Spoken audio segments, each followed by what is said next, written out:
Сәлеметсіздер ме? Менің комиксімнің тақырыбы судың әр тамшысы өмір.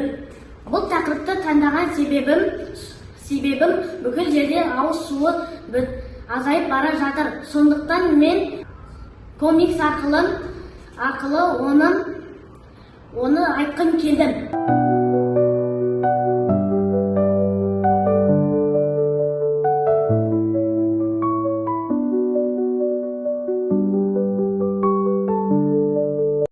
Комикстің басты кейіпкері Аян. Ол қарапайым бала еді.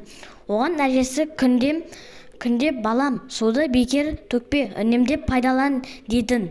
Бір күні Аян қорқынышты түс көреді. Елге қауіп төнуде.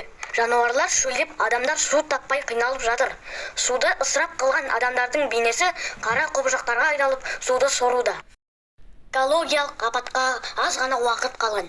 Жерді құбыжықтардан тек су сақшысы ғана қорғай алады. Ішіндегі барлық батырлықты оятып, су қаһарманына айналып кетіп, су үшін күреседі. Ұйқысынан шошып тұрған Аян, бұл не сұмдық түс болды деп ойлайды. Аян күні бойы ойлана келе, бұл жай түс емес, бұл ескерту. Ол ойлана келе, мен нені бәрін басқаша жасаймын. Мен суды ысырап қылып, құбыжық болғанша суды сақтайтын қаһарман боламын. Оның бұл әрекетіне әжесі риза болады.